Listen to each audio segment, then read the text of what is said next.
હાય દોસ્તો, આપ સૌનું સ્વાગત છે અમારી યુટ્યુબ ચેનલમાં. આપણે આજે કમ્પ્યુટરની દુનિયામાં ઊંડાણપૂર્વક જવાના છીએ. તો આજે આપણે વાત કરીશું કમ્પ્યુટરના હાર્ડવેર વિશે. તો કમ્પ્યુટર હાર્ડવેર શું છે? કમ્પ્યુટર હાર્ડવેર એક એવી વસ્તુ છે કે જેને આપણે ટચ કરીએ કે અટકી શકીએ છીએ. દાખલા તરીકે મોનિટર છે, કીબોર્ડ છે, માઉસ છે, સીપીયુ છે અને સીપીયુની અંદર આવતા અમુક ઘટકો, દાખલા તરીકે રેમ છે, હાર્ડ ડ્રાઈવ છે, સીડી ડ્રાઈવ છે અને એવા ઘણા બધા ઘટકોને આપણે અટકી શકીએ છીએ. એને આપણે તમામને કમ્પ્યુટર હાર્ડવેરની અંદર સમાવેશ કરશું. કમ્પ્યુટરની અંદર પહેલી વસ્તુ આવે છે, પહેલું મુખ્ય ઘટક આવે છે જેને આપણે કહેવામાં આવે છે મધરબોર્ડ. મધરબોર્ડ એ એક એવી વસ્તુ છે કે એકબીજા ઘટકને જોઈન્ટ કરે છે જેથી એકબીજા જોડે કામ કરી શકે. અને મધરબોર્ડ એ મુખ્ય ઘટક છે કમ્પ્યુટરની અંદરમાં આવતું. કમ્પ્યુટરની અંદર બીજા નંબરનું મુખ્ય ઘટક આવે છે સીપીયુ.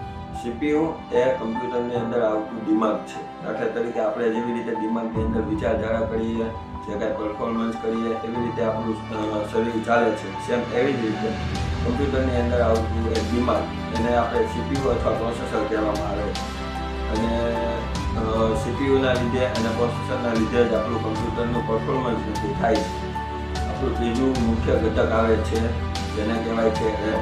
રેમ એટલે રેન્ડમ એક્સેસ મેમરી, જેની અંદર આપણે ટૂંક સમયગાળા માટે કોઈ પણ વસ્તુ સેવ કરી શકીએ છીએ. અને રેમની જેટલી વધુ ક્ષમતા હશે એટલું જ તમારું પરફોર્મન્સ ફાસ્ટ થશે કમ્પ્યુટરની અંદર. આપણું ચોથા નંબરનું મુખ્ય ઘટક આવે છે જીપીયુ. જીપીયુ એટલે કે ગ્રાફિક્સ પ્રોસેસિંગ યુનિટ, જેની અંદર આપણે હાઈ પરફોર્મન્સ ગેમિંગ છે, પછી ફોટો એડિટિંગ છે અથવા વિડીયો એડિટિંગ છે, એના માટે મુખ્ય રીતે તમારું જીપીયુ સારું હોવું જોઈએ. પાંચમા નંબરનું મુખ્ય ઘટક આવે છે સ્ટોરેજ ડિવાઇસીસ. એની અંદર આવશે આપણે HDD અને SSD. બે પ્રકારના આપણે સ્ટોરેજ ડિવાઇસીસ કમ્પ્યુટરની અંદર દાખલ કરી શકીએ છીએ. HDD અને SSD બંનેનું મુખ્ય કામ એમ છે કે કમ્પ્યુટરની અંદર કોઈ પણ વસ્તુ, ફાઇલો, ગીત, ફોટા અથવા કોઈ પણ વસ્તુ આપણે સેવ કરીએ એ મેઇનલી આ બેમાંથી કોઈ પણ એક વસ્તુની અંદર થશે. આપણે આજે વાત કરી ઘણા બધા ઘટકની વિશે. આ બધા ઘટકનું પોતપોતાની અંદર એક મહત્વ છે અને આ બધાનું એકબીજા જોડે કન્ફિગરેશન એ કમ્પ્યુટરને હાઈ પરફોર્મન્સ અથવા સારી રીતે ચલાવવા માટે ઉપયોગી છે.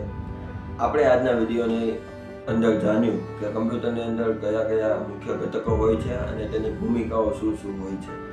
આ કમ્પ્યુટર હાર્ડવેરનો પહેલો વિડીયો હતો. આ જ રીતે આપણે આખી એક સિરીઝ બનાવી છે જેની અંદર આપણે આવનારા વિડીયોની અંદર વધુમાં વધુ કમ્પ્યુટર હાર્ડવેર વિશે જાણીશું.